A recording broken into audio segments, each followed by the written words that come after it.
সতীর্থকে চর মেরে লাল কার্ড দেখে অন্যরকম নজির সৃষ্টি করলো এভারটন মিডফিল্ডার ইদ্রিস গুয়ে। মাঠে হরহামেশাই খেলোয়াড়দের মধ্যে ধাক্কাধাক্কি হাতাহাতি করতে দেখা যায়। সাধারণত বিপক্ষ দলের খেলোয়াড়দের মধ্যে এমনটা হয়েই থাকে, তাই বলে একই দলের খেলোয়াড়দের মধ্যে উত্তপ্ত বাক্য বিনিময়, শারীরিক আঘাত এমন দৃশ্য দেখাই বিরল।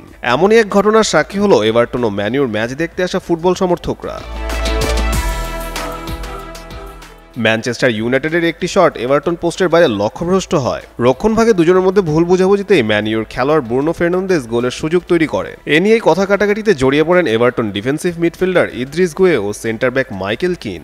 উত্তপ্ত সেই পরিস্থিতিতে কিনের দিকে তেড়ে আসেন গুয়ে। কিন ধাক্কা দিলে মেজাজ হারিয়ে পাল্টা চোয়ালে চর মেরে বসেন গুয়ে। সঙ্গে সঙ্গে রেফারি টনি হ্যারিংটন লাল কার্ড দেখালে মাঠ ছাড়ার শাস্তি পান তিনি। প্রিমিয়ার লিগ ম্যাচ সেন্টার এক বিবৃতিতে জানায়, গুয়ের সঙ্গীয় আচরণ ভিএআর যাচাইয়ের পর লাল কার্ড দেওয়া হয়েছে তাকে।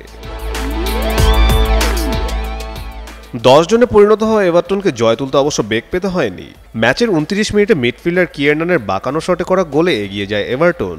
শেষ পর্যন্ত এ গোলে ইউনাইটেডের ঘরের মাঠ থেকে বিরল এক জয় নিয়ে ফেরে ডেভিড মোয়েসের দল। ম্যাচ শেষে এক সোশ্যাল মিডিয়া পোস্টে সতীর্থ মাইকেল কিন, স্টাফ, ভক্ত ও ক্লাবের কাছে ক্ষমা চেয়েছেন ইদ্রিস গুয়ে।